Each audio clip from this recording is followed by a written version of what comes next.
Estamos começando, então, a 8ª edição do Saia Godê. Como a gente já tinha mencionado, nós alternamos, então, o Saia Godê entre receber visitantes, amigos e profissionais de várias áreas, e o nosso encontro, que é um encontro que geralmente a gente fala sobre coisas que aconteceram nas últimas semanas, as manchetes das últimas semanas, e a gente tenta, então, trazer assim, a nossa percepção. Nosso objetivo aqui não é trazer assim, as reportagens como se a gente fosse jornalista, né, Elis? A ideia não é essa. A ideia é trazer a nossa percepção. Então, a gente traz algumas coisas, umas manchetes, e hoje a gente vai trazer imagens que nos chamaram a atenção, então a gente selecionou, eu fiz um PowerPoint assim bem na correria, né, para a gente então contextualizar também e tal, e para ficar interessante, porque a nossa ideia é também ficar experimentando nesse espaço, né, Elis? Verdade. É isso. Então a gente pensou assim, alguma coisa que pudesse resumir os temas e tal, que a gente ia trazer, daí eu fiquei pensando nesse mundo pandêmico sem noção, porque estamos vendo assim vários movimentos que são contrários ao isolamento social. A gente percebe e fica sempre assim com um sentimento de estranheza, de que as pessoas não estão acompanhando as notícias, não estão conseguindo entender a gravidade da pandemia, da necessidade de isolamento e tal. Daí eu fiquei pensando assim, olha, como a gente tem pessoas sem noção. Mas dentro desse sem noção tem um monte de coisas, né? Que não é simplesmente um desconhecimento, uma ignorância em relação à gravidade, é um negacionismo que aí está vinculado a outras coisas, né? Então, assim, tem vários aspectos aí. E tem uma negação que é negação mesmo, assim. A negação que a gente fala como mecanismo de defesa na psicologia, né? Realmente é não conseguir compreender que há realmente uma coisa que está aí. Vírus, como a gente pode até ficar meio assustado no primeiro momento, mas o vírus está aí para ficar. E quando a gente fala isso, as pessoas ficam pensando assim, nossa, para ficar? Como assim, né? Então, para ficar, até que a gente consiga erradicar, assim como outros, né, vírus que já tivemos em outros momentos. Como a maioria das pessoas não acompanharam, isso aconteceu há mais tempo, então fica parecendo assim que daqui um pouco, como uma chuva que chega e que passa, o vírus simplesmente vai passar. Queria que tu falasse um pouco sobre isso, Elisa, antes da gente começar o nosso bate-bola aqui. Sim. Eu tenho pensado muito numa volta que diziam que seria anormal, ao mesmo tempo um discurso atual de normalidade. Uhum. Isso tem gerado muita confusão dentro desse contexto da pandemia. Como se comportar, que eu acho que nós vamos estar falando sobre isso também no decorrer do encontro de hoje. Mas de pensar que seguimos perdendo pessoas, precisamos pensar também sobre esse lugar de luto, que é algo que a gente sempre vem batendo bastante aqui, porque não pode se banalizar 140 mil mortas, e esses desafios que estão aí pela frente, né? Sim. Aquilo que a gente que tentaram nos incutir que a gente tinha que tomar como uma verdade, que é um novo normal, que é todo mundo entrar em alguma caixa e tentar, né, tentar se refazer, sair dessa caixa e resolver que vai ter uma vida como antes, né? Retomar uma vida que a gente sabe que, infelizmente, a gente vai ter que entrar num processo de luto e, né, e aí depois a gente vai falar, inclusive sobre isso, eu vou tratar um pouco sobre o conceito de resiliência no final do programa. A gente dividiu, então, o nosso programa em 2 blocos. E já vou avisando que está rolando, deixa eu abrir os comentários aqui para não ser deselegante. Vai rolar aqui nos nossos, né, nos nossos inscritos aqui embaixo, uma proposta de enquete. O que você acha que é mais sem noção na pandemia? A atitude mais sem noção, né? É não usar máscara. É se aglomerar. É tentar ir no cinema todo pano, mesmo que não haja necessidade.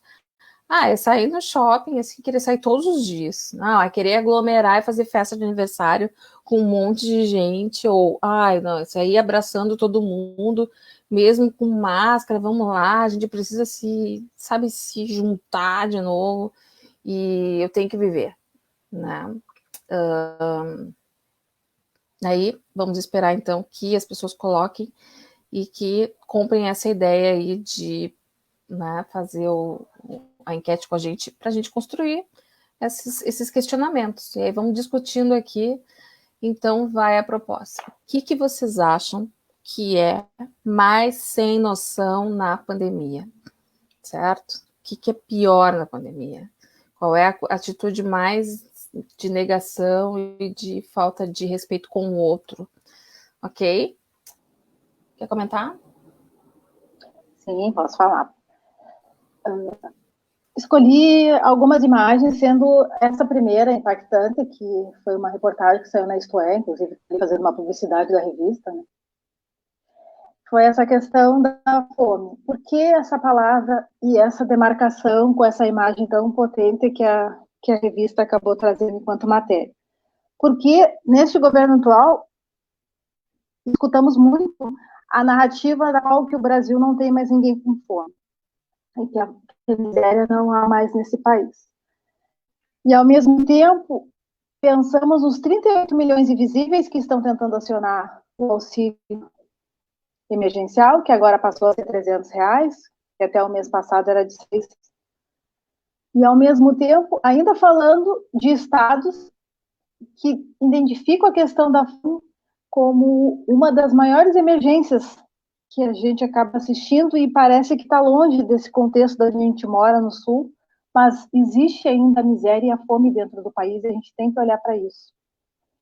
Mais um motivo para as pessoas que vivenciam esse ato acometido, que para mim ele é um ato muito doloroso, porque quando fala de fome, a gente está falando de algo essencial para que tu possa ter uma reflexão, para que tu possa ter força para se levantar, que é uma comida. E, ao mesmo tempo, paralelamente, dentro de uma miséria, a gente se depara aí com aumentos de preços, onde a gente tem escutado muitas informações, não só da parte do governo, tanto da parte dos comerciantes que vendem seu produto, como do usuário que vai acessar no supermercado ou no bar, seja onde for a sua fonte de estoque ou de consumo na sua sociedade, no seu território. Então, isso é muito louco, porque ao mesmo tempo a gente está dizendo que ainda tem fome e miséria dentro do Brasil, a gente tem um aumento que também se caracteriza aí dentro da pandemia, com algumas informações. Porque o arroz, por exemplo, que está ali também, que disparou muito, tem a ver com a soja. Há referências que a gente estava estudando agora, que também fala, que é a Mônica, que tem um site, faz vídeos no YouTube, que traz essa reflexão dentro da pandemia desse consumo. A Mônica De Bolle, né? A Mônica De Bolle. De Bolle. Que ela traz essas reflexões, na verdade, ela fala muito sobre o processo da pandemia e dessa inflação, desses abusos que vem sofrendo, dessas altas dos preços. Também ela fala que o Brasil não vai quebrar, ela fala também do auxílio emergencial, ela fala desse consumo que no início se disparou, das pessoas em comprar álcool, né? Quando começou a pandemia, a gente vai fazer esses resgates para fazer esse exercício e conseguir entender um pouco. E, ao mesmo tempo, a gente está falando de algumas especificidades, porque quando a gente fala do arroz exclusivamente, não é só pela alta do dólar que subiu e que as coisas tomaram essa dimensão. Não é também poder pensar que o Brasil ele segue exportando, que é importante para a sustentabilidade, mas, ao mesmo tempo, a produção, por exemplo, da soja, onde está o azeite disparado aí nessa semana, é um azeite que foi aí a R$12, o arroz que estava até R$40 estava sendo encontrado em alguns mercados. Isso também tem a ver com a questão da exportação, isso tem a ver com o dólar e também tem a ver com a questão do consumo que se constituiu no início da pandemia. E, ao mesmo tempo, conseguir entender que hoje o Brasil, com a exportação, não consegue também ter resguardados esse consumo interno para que tenha promoções nesses estabelecimentos comerciais.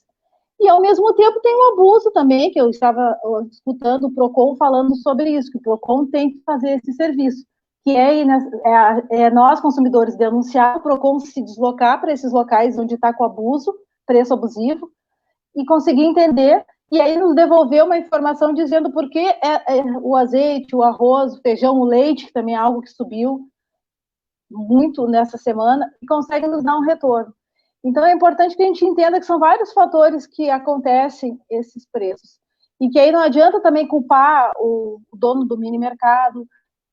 Nós temos que fazer a pesquisa, seguir fazendo a pesquisa. Também se diminuir o auxílio emergencial, isso vai pesar, mas não está se ignorando a questão dos valores mais altos desses consumos. Saber que lá no início, quando a gente comprou 10, 20 garrafas de álcool, ainda vem comprando, assim como teve o exemplo do papel higiênico, isso também fez com que esses estoques internos no Brasil fossem reduzidos e feito uma promoção, que são aquelas ofertas relâmpagos que a gente está acostumado e vinha se acostumando antes da pandemia. Então, são várias situações que acabam nos levando a essa reflexão.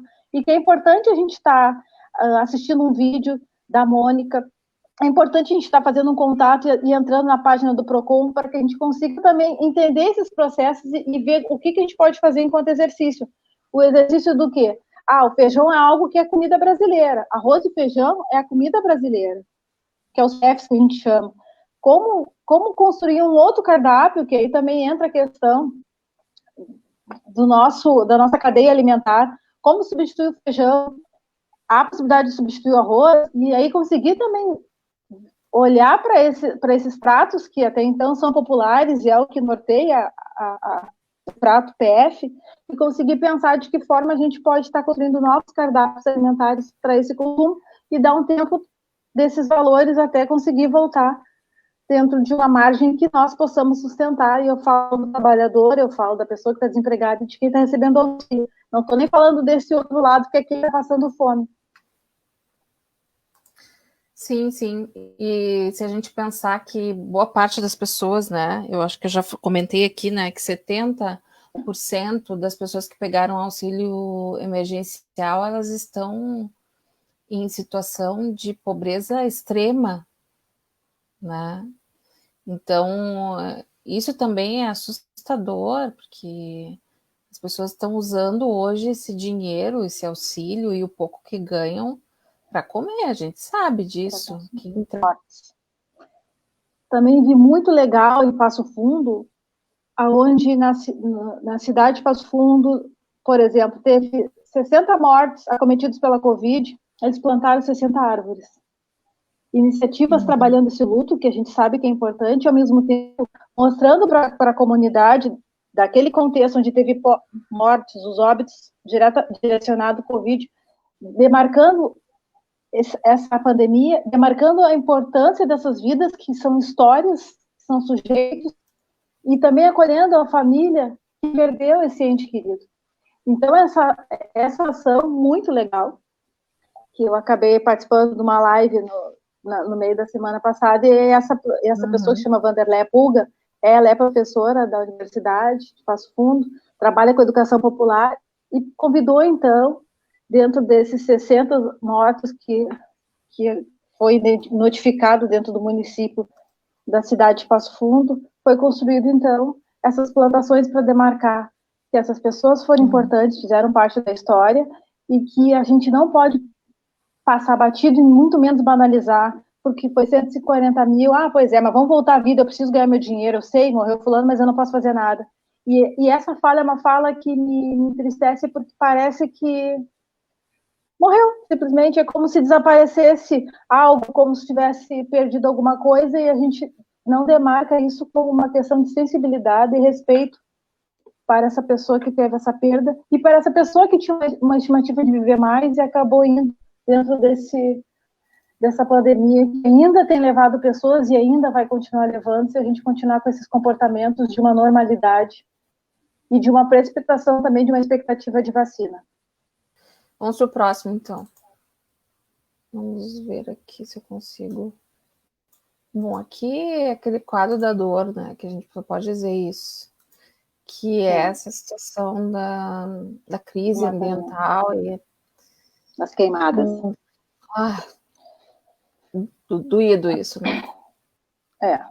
E se estendeu aí para o Pantanal, a Amazônia, na verdade. Eu estava lendo um pouco sobre isso, né? Porque não sei se vocês têm essa memória, mas em abril teve uma reunião da ONU onde se discutiu e demarcou as queimadas que já estavam presentes na Amazônia, uma discussão do nosso governo com alguns outros presidentes que são apoiadores a esse cuidado ambiental nas florestas tropicais. E a Amazônia sempre foi algo que foi sempre muito debatido e sempre foi pensada como uma referência em cuidado, e enfim. E lá, quando nós estamos falando de 1990, tinha o G7, que eram alguns países que se reuniram, nós tivemos a 13ª Conferência Socioambiental, aonde já se começou a pensar nesse fundo. E aí, em 2007, esse fundo toma uma cor e uma existência, e Noruega e Alemanha são os países que mais investem no Brasil no sentido do sócio-meioambiental, que é com verbas para cuidar queimadas, com essas ações para prevenção, para também do monitoramento e combate ao desmatamento e o uso sustentável do bioma. E, ao mesmo tempo, a gente tem aqui, dentro do Brasil, a gente tem a própria Natura, que todo mundo sabe, que sustenta muito dos seus produtos dentro desse cuidado de algumas seivas na Amazônia, então também dá uma contrapartida de cuidado. E o governo atual, em abril desse ano, então, começou a vetar essas relações, porque ele entende que isso começou num governo que não dialoga com a ideologia dele, que foi no governo de 2007 e 2008, onde então sela algumas parcerias e aumenta esse fundo para cuidar dessa Amazônia. E aí 20% desse fundo ainda é destinado para outras florestas tropicais que o Brasil pudesse ter enquanto reservas. E hoje o nosso governo diz que quem está queimando a Amazônia é o índio. Aí, se tu for olhar e pensar, Chico Mendes foi um desbravador e uma referência de protetor ambiental na Amazônia. E hoje a gente vê queimadas e uma violência com o próprio servidor de um órgão que está dizendo que o próprio governo não sustenta uma causa de proteção para esse meio ambiente e ainda abre e vende para um comércio do exterior, que são outras parcerias, esse desmatamento e essas queimadas. E é muito louco, porque a gente fica pensando o quanto isso também está vindo para a mídia de uma transparência. E quando fala que esse recurso reduz, é porque esses países, nessa conferência que ocorreu agora nesse ano, disse que se o Brasil não firmasse as contratualizações, que é as ações do cuidado com o meio ambiente na Amazônia, isso teria um recorte de valores não mais repassado, porque essa garantia não estava sendo feita. Inclusive, o Mourão foi a referência nessa conferência e falou que iria garantir que o governo estava preocupado, e agora há pouco, acho que foi essa semana, saiu uma informação do governo dizendo que os índios estavam colocando fogo na Amazônia. Então, e não é fake news, né? Porque essa fala foi dita em vários ambientes que a gente foi vendo na TV, em algumas mídias eletrônicas, mídias televisivas. Então, a gente precisa pensar sobre isso, né? A Amazônia já vem sofrendo há muitos anos. E, ao mesmo tempo, agora, levar para os índios uma responsabilidade onde eles são donos, na verdade, dessa terra, se for pensar, que são as primeiras pessoas a chegar nesse continente. Então, é muito louco. E acho que a gente precisa se dar conta disso, mesmo que a Amazônia esteja um pouco longe de nós, o quanto esse impacto vai aqui apresentar quando a gente tiver as chuvas, isso tudo volta para a gente, e parece que isso também não é conversado, e aí as pessoas, tá queimando lá, é como se estivesse queimando um foguinho, não tem problema, não é aqui no sul. Então a gente precisa ter cuidado e pensar que essa preservação vai devolver para nós depois uma questão basta ver de segurança. A palavra humano vem de humus, né? A gente vem da terra, a gente tem a ver com tudo isso, a gente não está desconectado, nós temos uma relação com tudo. Quem não consegue se entender dentro dessa natureza, não consegue se perceber, porque realmente não tem uma visão da realidade, não vou nem dizer holística, porque isso é um básico, né? Acho que concluída essa imagem que a gente trouxe da Amazônia, que tá, quando eu falo que está queimando, ela está sangrando, né? Pensando numa questão bem de saúde, né? Ela está indo para uma UTI já respiratória, fazendo essa metáfora para as pessoas entenderem a seriedade disso. Hoje, a questão dos 38 milhões invisíveis, a miséria, o Covid, e a Amazônia deveriam ser prioridade desse governo. Aí alguém já me perguntou, por que você só fica malhando o governo atual e não fala dos que já passaram? Porque a gente está vivendo um momento, e o momento hoje, o Covid está neste momento, nesta gestão. Se fosse uma outra gestão que também tivesse esse descuido, nós estaríamos falando sobre isso.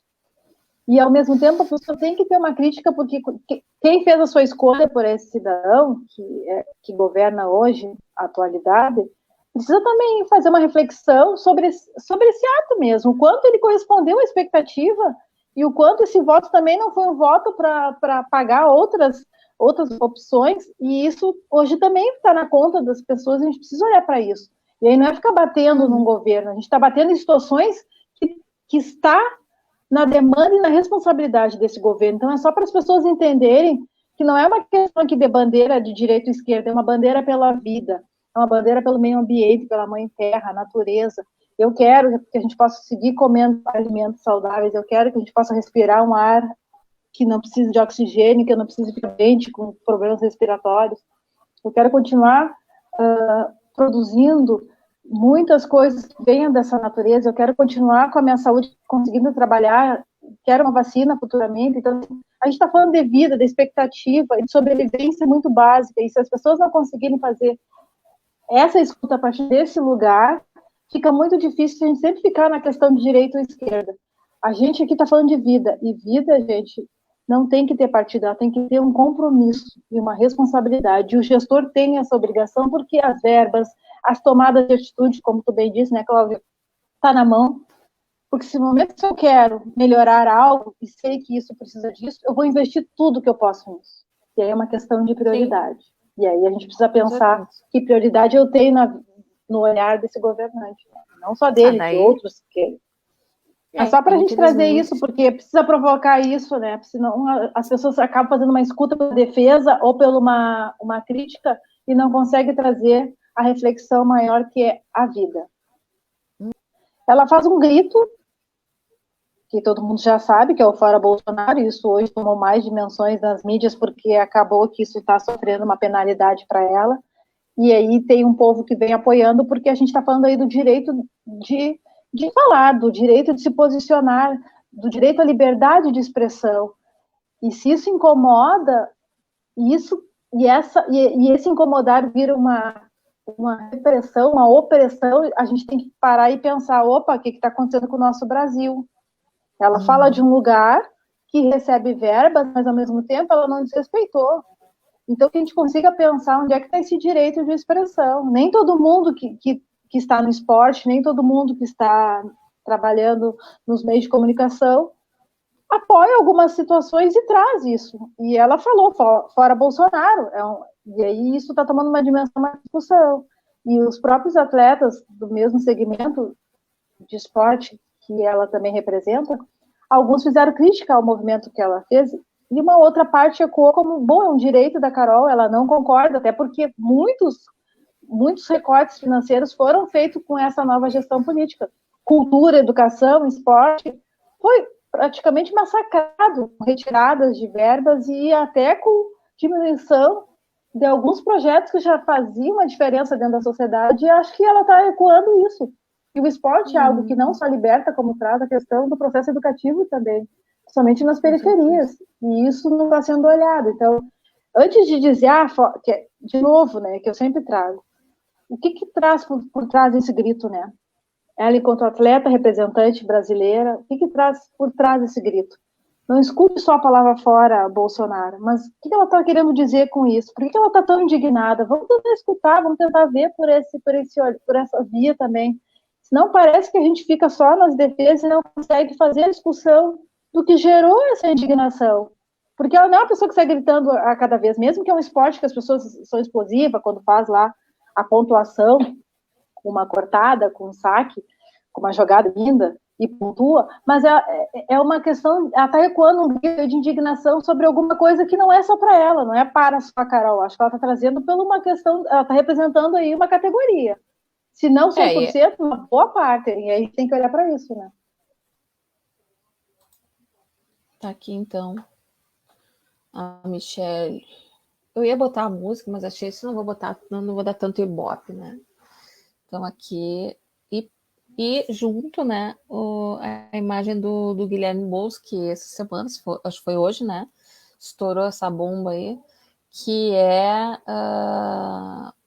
o Boulos sendo investigado pela Polícia Federal, porque ele teria se manifestado, né, de alguma forma, que o Bolsonaro não ficou contente, e o candidato, então, da prefeitura, né, ele está em terceiro lugar lá em São Paulo, né, ele teria que prestar, então, um esclarecimento sobre críticas feitas ao presidente nas redes sociais, e o Boulos questionou, né, se a Polícia Federal não deveria, em vez, né, de investigá-lo, mirar o ex-assessor da família Bolsonaro, né, o Queiroz, né, entramos de novo no Queiroz, né, quanto aos depósitos feitos na conta da Nishek, né, então tudo entrelaçado. Então essa é a minha imagem, assim, das últimas semanas, tá? O que tu achou disso? Eu fico pensando de novo, né?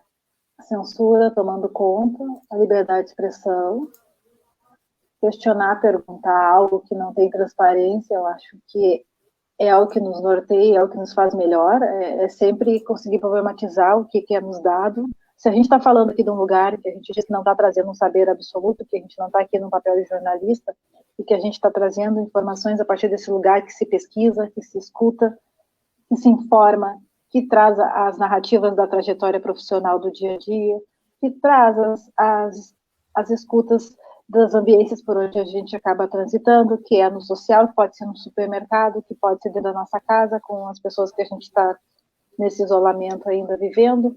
Então, acho que são várias coisas que nos trazem e nos sustentam. Mas, de qualquer forma, a liberdade de expressão é algo que fica muito, muito sensível nesse momento. Eu nem sei o que eu te digo, porque, na verdade, o Bolsonaro é um arremedo mesmo do Trump, né? E os dois conseguem, sim, fazer uma dobradinha. Impressionante isso, né? Essa questão, essa relação com o meio ambiente, né? Outro dia desse eu escutava que esse era um caminho, assim, meio natural. Opa, acho que eu passei sem querer, né? Que seria um caminho meio natural, assim, do capitalismo, né? Daqui um pouco buscar outras formas, né? De, acho que extrativismo, posso estar falando bobagem, mas assim, de exploração da terra, né? De recursos naturais, né? E que era um pouco esse plano, né? Desses governos, né? E que o Trump, então, né, empresas poluidoras e seus agentes, né, no governo querem garantir o máximo possível de flexibilização ambiental, né, antes das eleições. Então, se veja o que é essa relação que essas pessoas, essa coisa burra, né, porque como é que tu vai ver? Que planeta é esse que eles pretendem habitar, né? Se estão destruindo, né? Então, assim. E sem contar o seguinte, né? Olha o que aconteceu essa semana, né, Elis? O Trump pagou $750 de imposto de renda, né? Deduziu 70 mil de custo no cabelo, naquela porcaria daquele cabelo, né? Fala sério, né? Gastou muito com o cabelo daqueles, né? É que é peruca, né? Eu acho, né? Esse é uma cola que ele bota ali naquela telha ali, né? Sem Só contar do que essas programa Jovem, só do programa Aprendiz dele, dava pagamento de todos os profissionais de saúde dos Estados Unidos. E mesmo assim, eu ele ainda vi. não tinha valor para. Muito louco isso. E ele tá falando de uma parte Uhum. só que sustenta, E né? ele tá dizendo que é fake news, porque também agora é moda isso, né? Eles são os reis da fake news e eles têm que dizer que os outros também fazem. Porque é bem aquela coisa de julgar o outro por si mesmo, né? Então, assim, sensacional. É infantil, né? Esses governos são infantis, né? Principalmente isso. Bom, É uma palavra bem importante. vamos para o próximo, minha próxima manchete. Poxa vida, a minha próxima manchete tem a ver com Porto Alegre, né? Que a prefeitura então volta a autorizar que clientes se sirvam em buffets, né? Em Porto Alegre. Novo decreto então flexibiliza, isso foi dia 10, na verdade, né? Flexibilizou, né? Esportes coletivos e até 4 pessoas. E cria grupo para debater retorno de ensino. Guria, pelo amor de Deus, né? É impressionante quando a gente tem, eu vou aumentar aqui, vamos ver se tu consegue enxergar.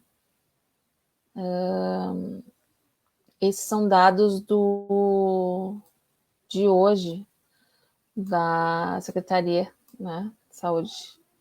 A gente tem, então, deixa eu pegar meu óculos aqui, nós temos ocupação de leitos. Secretaria Municipal ou Estadual? A taxa de ocupação para estadual. RS, Covid, RS aqui. É governo estadual. Gestão Eduardo Leite. É governo estadual. Leitos de UTI adultos, 73,9% de taxa de ocupação. Leitos do SUS, 69,9%. Leitos privados, 85,4%. Dados de hoje. Leitos Covid fora da UTI adulto, 17, não, isso aqui não. Respiradores em adultos, 43%, né? Usando, então, respiradores. Então, assim, é meio absurdo, porque quando eu lembro, tem 1.800, então, assim, ocupação de pacientes, tá? A gente tem 1.886 pacientes em UTI adulto no estado, né? Isso aqui, dados do estado, então. Assim, eu acho... eu estava escutando essa semana, né, que não tem como depois que tu flexibiliza, e é bem isso, né? Depois que tu flexibiliza para voltar atrás é uma coisa assim muito difícil, porque as pessoas não querem, né? E também é difícil e não muito palatável essa situação, porque as pessoas querem retomar, tem aquela coisa assim de que, mas se eu saio para trabalhar, então por que eu não vou sair para ir para balada? Por que eu não vou aglomerar, né? Então tem tudo isso.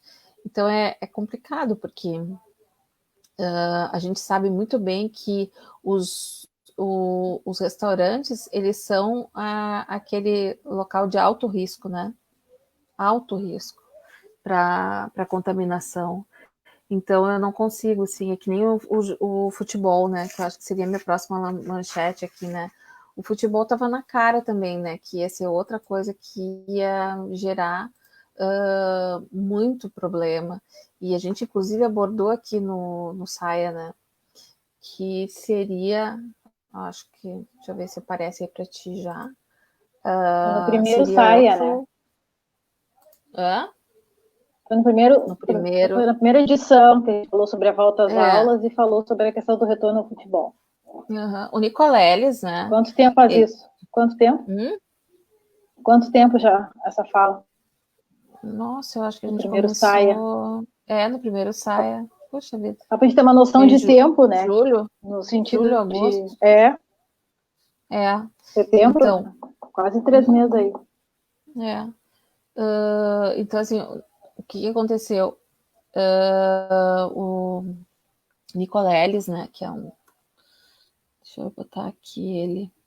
Deixa eu ler aqui. Uma referência, né, no Nordeste, principalmente médico, né, que é coordenador do Comitê Científico do Consórcio, né, de Nordeste. Nicoleles, ele afirma, né, afirmava, olha só quando, tá, ele dizia, foi um espetáculo, em agosto, ele dizia que, 10 de agosto de 2020, ele afirmou, né, que a volta da atividade era uma irresponsabilidade. E aí ele disse o seguinte: se preparem para ver jogadores expostos ao Covid, diz Miguel Nicoleles, sobre o retorno do futebol. E aí, agora que essa notícia aqui é de, deixa eu ver, agora de agosto, não, atualização, não. Aí aqui já mostra, né, Covid já contaminou 40% dos jogadores que atuam em clubes cariocas, né? Então, assim, de novo aquela situação né, Elis, que a gente já vinha falando há um tempo, né? Não existe uma flexibilização completamente segura no futebol. Eu não consigo entender, assim, as pessoas abrindo mão, cada um com a sua família, abrindo mão de se aglomerar com a sua família. E outra coisa, né? Como é que a gente vai evitar, como é que a gente vai saber daquele cara que cuida o cara que apita, o que cuida, o que está no vestiário, e sem falar da maneira como é o esporte, né? Que, aliás, hoje a gente até tá não tem tanta gente hoje nos vendo, eu acho que em função do futebol também, né, amiga? Então, assim, futebol, ele tem muito contato, né? É incrível, as pessoas se gostam, elas se encostam, se agarram, né? É impressionante. E assim, como é que tu vai garantir isso? Então, essa segurança, que eu acho um problema, né? E eu acho que por isso que o mundo acaba ficando sem noção mesmo. Porque assim, ó, quando tu começa a ver na TV programas onde as pessoas ficam juntas, assim, ou muito próximas, né? E tu não consegue entender de que maneira aquelas pessoas realmente estão seguras, que tipo de mensagem tu tá passando para as pessoas. Quando tu coloca um monte de jogador se agarrando, se cuspindo, né? Jogando ali, se abraçando e tal, que tipo de mensagem tu tá passando, né? Então, assim, não adianta dizer que, não, está tudo bem, porque, na verdade, as pessoas começam a entender que, poxa vida, tá todo mundo aglomerado, só eu que não tô, né? Para aquelas pessoas que são sem noção, que não têm essa compreensão, eles acabam pensando, isso vai, isso vai influenciando a massa, né? E aí tu não consegue entender por que o jovem está se aglomerando lá na rua, né? Então, eu acho muito triste e acho mais horrível também as pessoas ainda se agarrarem no pau no jogo de futebol no momento como esse que a gente está vivendo. Então aqui o Saia Godet é justamente para isso, minha gente, é para a gente lembrar que tem gente morrendo lá fora. A gente não está aqui fazendo de conta que as coisas não estão acontecendo. A gente está aqui para tentar lembrar cada vez mais que as pessoas têm que ter respeito por aqueles que estão necessitando de um respirador, de pessoas que não estão conseguindo serem atendidas da maneira como elas deveriam ser atendidas numa situação como essa. E a gente está vivendo uma situação fora do comum. Ninguém viveu isso, ninguém está aqui. Poderia hoje falar e testemunhar que se viveu em 1918, né, quando se teve uma outra pandemia como essa e perdas, né, como essa. Se não me engano, essa semana a gente teve um número aí, né, de 1 milhão de mortos. Sim, acho que foi, né, que também demarcou, né, esse momento tão triste no planeta. Então no mundo todo, né. E a outra coisa que eu ia comentar aqui, que faz parte da minha pauta, assim, né, e que tem a ver com a minha área. Deixa eu ver se eu fiz alguma coisa que eu acho que acho que eu não fiz. Deixa eu só ver aqui, ter certeza. Eu acho que eu não coloquei aqui, mas Só eu vou para comentar. agregar aí na tua fala do futebol, né, Cláudia? Importante dizer que tem alguns times que têm um pouco uma relação com o governo atual que já está organizando a volta dos torcedores ao estádio, ocupando 30%, que é a capacidade mínima que é garantida. E a justificativa é que está acontecendo shows com drive-in de carros, está acontecendo isso, está acontecendo aquilo, e a gente também quer o nosso torcedor dentro do estádio. Até porque tem a questão da sustentabilidade desse time todo. Então, para tu ter uma noção que ainda a questão das relações políticas e poderosas é o que segue norteando também a política dentro da pandemia, do que pode e o que não pode. Mais um problema para a gente pensar e mais algo que está dado aí para a gente ficar de olho. Né? É bem complicado. A outra coisa que, outra coisa que eu queria comentar, que tem a ver com a minha atividade, é sobre a liberação, então, né, que a Câmara, né, então, aprovou a validade de 10 anos para a CNH. Essa conversa é uma conversa complicadíssima, né? Eu trabalho há mais de 20 anos no Detran como examinadora perita, trabalha então com avaliações psicológicas, né, para obtenção de CNH, renovações e tudo mais. Então, assim, com toda tranquilidade, posso afirmar aqui que essa definição, né, de aumento da validade, ela vai realmente trazer muitos prejuízos para nós, né, no trânsito, e isso está sendo denunciado por muitos profissionais, né? O que aconteceu então, né, Elis? As pessoas até os 50 anos, elas vão começar a renovar de 10 em 10 anos. Antes nós tínhamos, então, 5 anos, né? Então, assim, qual é o problema, né? Porque daí as pessoas falam assim, mas até os 50 anos a pessoa está super bem, né? Não tem por que renovar, né? Então, assim, olha a vida que nós estamos vivendo, né? Hoje eu posso te dizer com toda certeza que muitos dos testes que eu vejo, eles, de jovens, parecem testes de pessoas muito mais velhas. Por quê? Porque o estresse, né, do cotidiano, as pressões, muitas vezes elas influenciam muito mais, né? Então, assim, tu vai ver, assim, quadros muito mais complicados, inclusive na área de atenção, que a gente tem visto muito mais. Então, essa coisa da gente querer colocar a pessoa a partir de 50 anos como uma pessoa que ou até os 50 anos, uma pessoa que está assim, ó, super blindada, né? Isso não é a verdade, porque a gente não pode avaliar dessa forma, né? Então, assim, passamos então para 10 anos, né? E o problema maior, além do fato de que nós não temos a mesma vida que antes, né, de 20 anos atrás, de 30 anos atrás, é que dentro desse grupo de pessoas a gente tem os condutores profissionais, né, os motoristas profissionais. E essa, na verdade, é a verdadeira perda que se tem, né, em termos de cuidado, de cuidado da saúde física e psicológica, porque qual é o papel de um psicólogo, né, dentro do centro de formação quando ele avalia um condutor, né?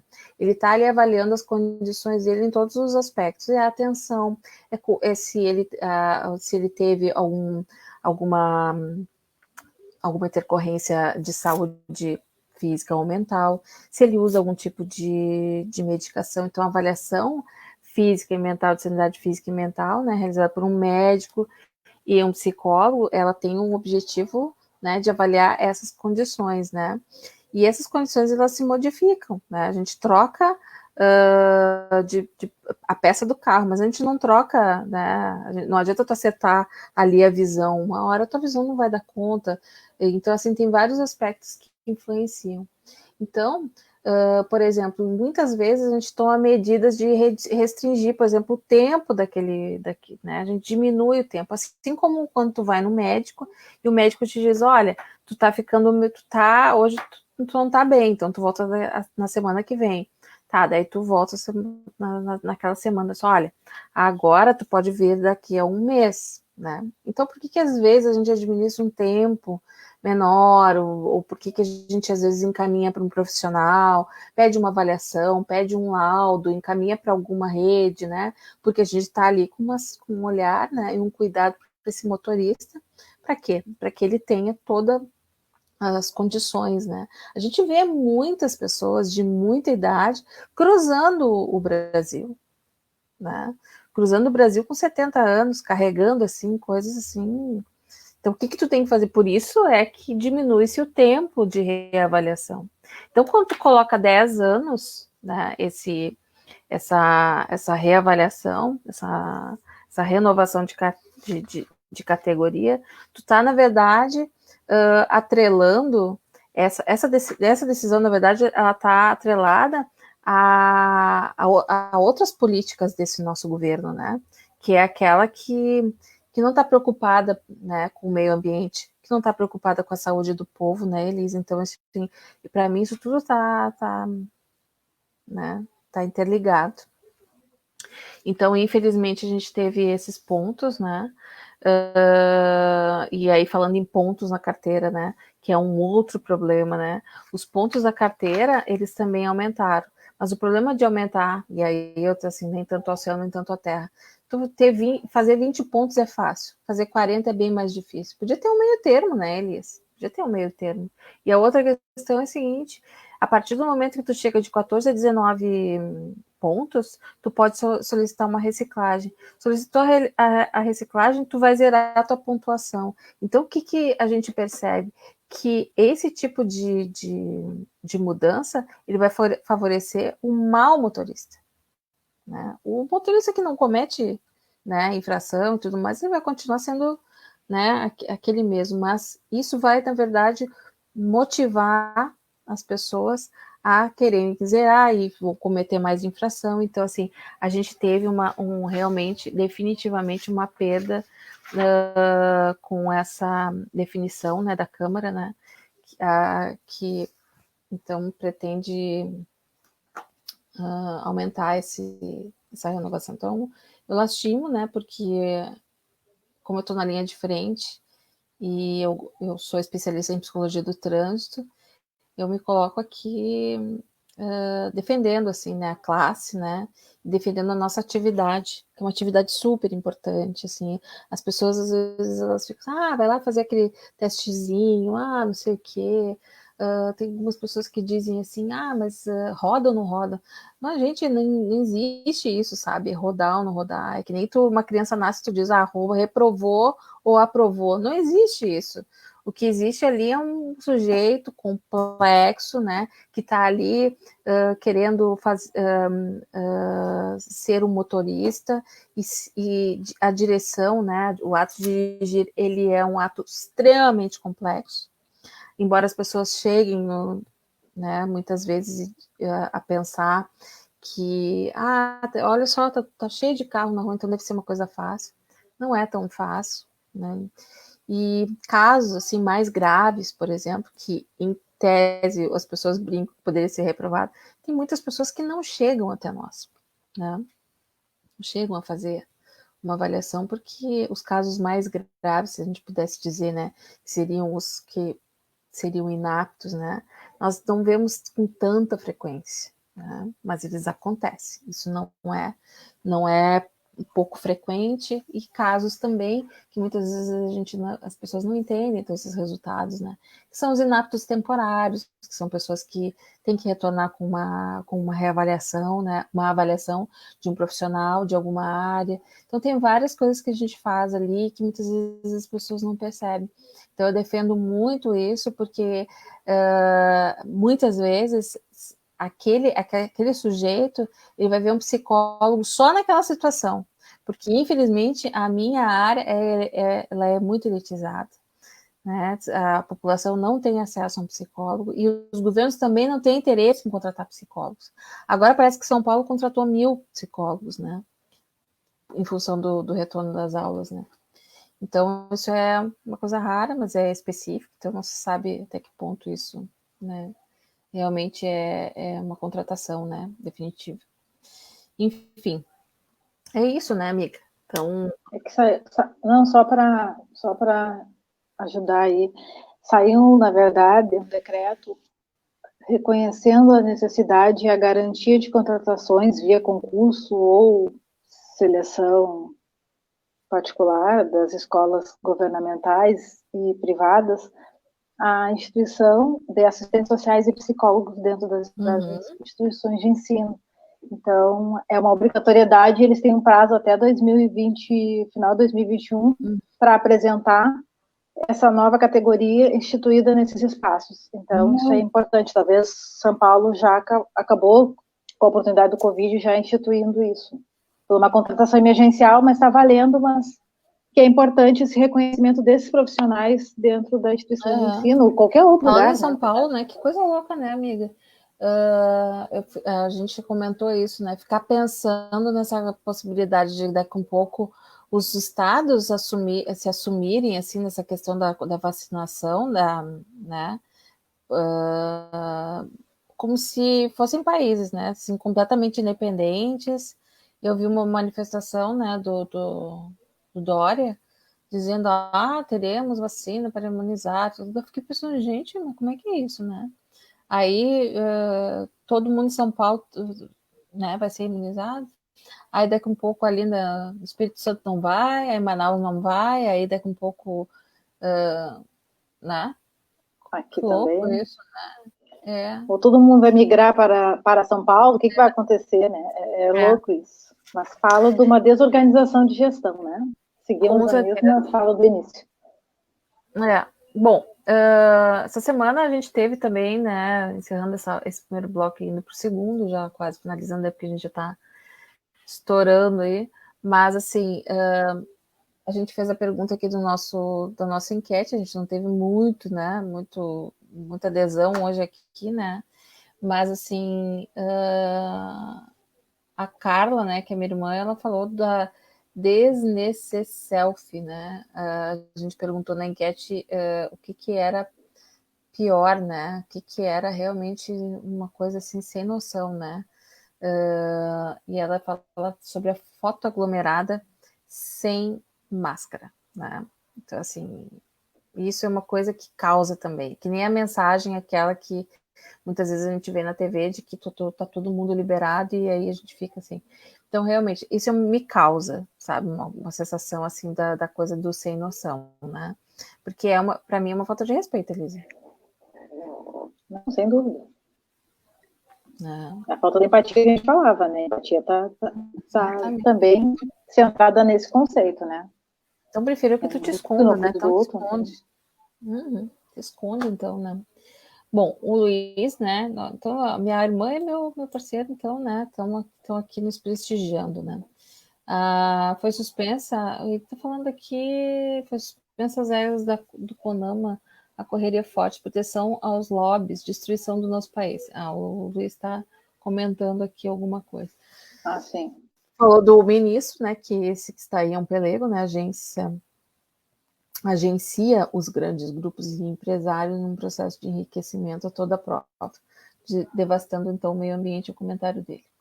Aquilo que a gente falou no início, né? Então, assim, o que eu penso, né, Elis, para a gente finalizar, né? O que é esse mundo pandêmico sem noção, né? Que a gente tem aí, né?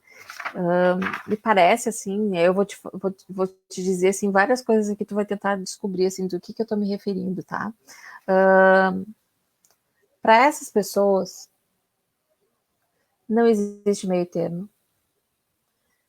São impacientes, são impulsivas, não controlam emoções, são muito exigentes, fazem birra, choram facilmente, têm reduzida capacidade de adaptação e flexibilidade, têm dificuldade de compreender as razões pelas quais elas não recebem o que desejam. Que seria esse? O que te parece, assim, todas essas características aqui? Pois é, fiquei pensando, né? Eu vou tentar circular uma referência para que não fique uma questão de perseguição, né? Quando me fala isso, me vem a imagem de um governador, né? Do nosso governador, do nosso presidente, porque uma pessoa que não consegue receber crítica, faz birra, uma pessoa que não se importa com a morte, banaliza. Então, tu me descreve aí várias características que pode estar todas em nós, ou algumas delas em nós, assim, conseguiu enxergar um monte de gente. Um monte de gente. Inclusive o pessoal que fica na praia no Rio de Janeiro, em São Paulo, parece que tá verão e que é férias, janeiro, fevereiro. Assim. Tipo assim, não tem meio termo. Parece que o vírus não existe, né? As noites dos bares lotados, como se fosse happy hour super normal, que o Covid era uma mentira, era um sonho, um pesadelo que já passou e que os loucos que estão em casa são loucos, né? Que ainda acreditam, que se isolam, que se privam de estar com as pessoas que têm afeto e sabem da importância dessa relação na sua vida. Busca outras formas de se relacionar, que é via uma mídia, que é um aparelho eletrônico, pode ser um computador, um telefone. Enfim, eu fico pensando nessas referências. Assim. Na verdade, todas essas características que eu te citei, né, elas são características de crianças com baixa tolerância à frustração. Acertei, então, em 2 pessoas. São crianças. Lembra que a gente falou no início, né? Essa coisa do infantil, né? Nossos governos infantis. Mas, assim, eu queria trazer, eu quis inserir, assim, no nosso final, assim, de programa, dois conceitos da baixa tolerância à frustração, né? E a resiliência, né? Que é extremamente importante. Então, assim, se a gente for ver, a gente está vivendo realmente um mundo assim com uma infantilidade, né? Em todos os sentidos, e não é só o Brasil, né? A gente vê nesses governantes, tipo Trump, né? Então, assim, quais seriam as causas, né?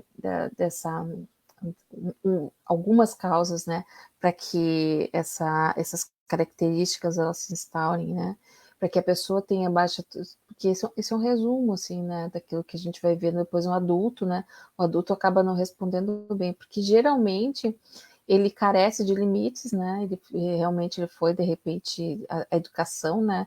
Ela ficou devendo, e ele obteve, né, de imediato as suas satisfações, né? E isso é um baita de um complicador, porque a gente tem uma sociedade que preza pelo ganho imediato, né? Ela não tem paciência, tanto nas coisas que ela consome, né, como produtos, assim como nas relações, né?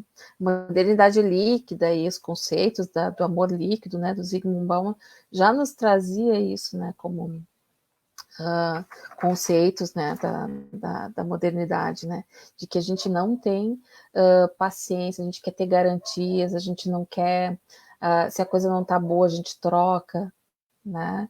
Se não dá aquilo que a gente quer, a gente daqui um pouco quer, não a gente, né? Mas assim, tem pessoas que querem processar, tem pessoas que já querem, né?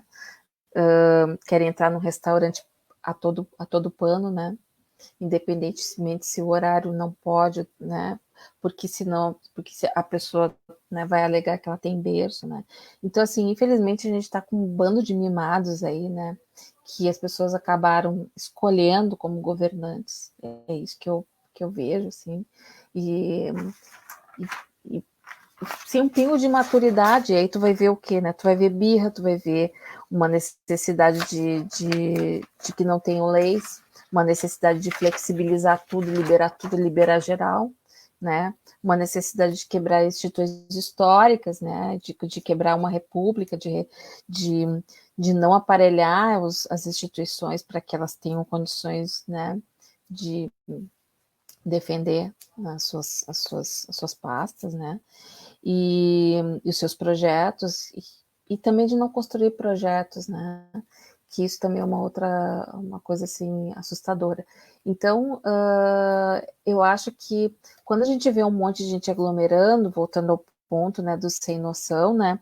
O sem noção pode ser justamente essa pessoa que não tolera se frustrar, né? Ele não quer saber de limites, ele não quer compreender que ele precisa se limitar, né? E eu realmente, sabe, que eu lastimo quem não aglomerou até agora, porque eu aglomerei bastante. Aglomerei bastante, gosto muito de aglomerar, mas assim, às vezes a gente percebe que as pessoas são também do contra, né? Sabe?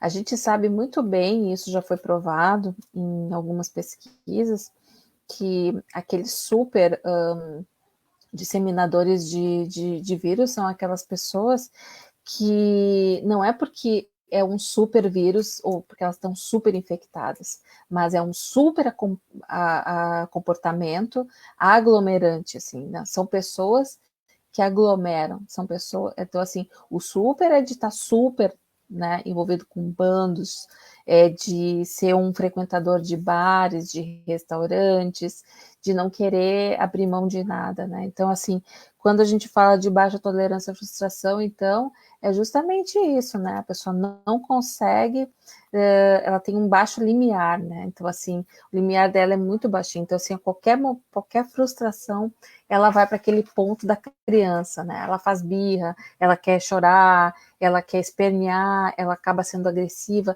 ela não controla as emoções, né? Ela não consegue se adaptar e não consegue se flexibilizar para essas novas experiências que ela está sendo desafiada, né? E aí vem aquele outro conceito, né? Que é um conceito, na verdade, baseado na física, né? Que eu até escrevi aqui, né, que é a resiliência, né, que vem, então, do conceito da física, que é a propriedade que alguns corpos apresentam de retornar à forma original após terem sido submetidos a uma deformação elástica. Então, assim, é a capacidade justamente do indivíduo de lidar com problemas, né, de adaptar-se, de mudar, de superar obstáculos e, principalmente, resistir à pressão. Então, assim, eu tenho dito nessa última semana o seguinte: faça o seu toque de recolher. O seu toque de recolher significa te recolha, né? Independentemente daquilo que tu sofrer com pressão da sociedade, porque agora a gente está com um outro movimento. Tinha um movimento que nos fazia nos isolar e que a gente tinha que respeitar aquele isolamento que vinha, era uma pressão que vinha de fora, e que bom que a gente precisa realmente desse poder, né, de governos que diga, vocês não podem sair. Isso é super importante, porque eu também fico assim passada quando a gente responsabiliza o povo também por algumas aglomerações, e aí tu não dá condições para que essa pessoa se escape disso, né? Essa semana eu estava numa parada de ônibus, vendo os ônibus passar, o ônibus da Restinga, por exemplo, estava super lotado, não tinha muito mais que 10, 15 pessoas em pé. Mas assim, essas pessoas todas não estão podendo se escapar. Aí tu vai dizer o quê? Aglomerou dentro do ônibus, mas deixou encher o ônibus, né? Não impediu. Então, assim, as pressões, e eu espero que as pessoas tenham essa capacidade de resiliência, principalmente em resistir a essa pressão que é de flexibilizar, principalmente. Então, assim, o restaurante abriu, não vai no restaurante. O cinema abriu, não vai. É risco alto. Entrou num lugar que pode viajar de uma outra forma que não seja de avião, não viaja de avião, né? Então busca outras alternativas, mas não vai naqueles lugares onde existe um alto risco de se contaminar. A gente continua lutando pelo outro. O que tu tem a dizer, Liz, para a gente finalizar? Não, a tua frase, assim, eu vou agora. Eu acho que a gente não segue lutando pelo outro. Eu acho que essa pandemia que ainda não encerrou, e vamos torcer para não vir uma segunda onda, tem nos dito ao contrário. As pessoas estão cada vez mais individualistas e não querem mais pensar no outro no momento que sai para fora. A questão das aglomerações dentro do ônibus também fala de uma questão política, porque os ônibus foram reduzidos, e aí o trabalhador fica às vezes 2 horas esperando um ônibus para poder ir para sua casa, o que é lastimável.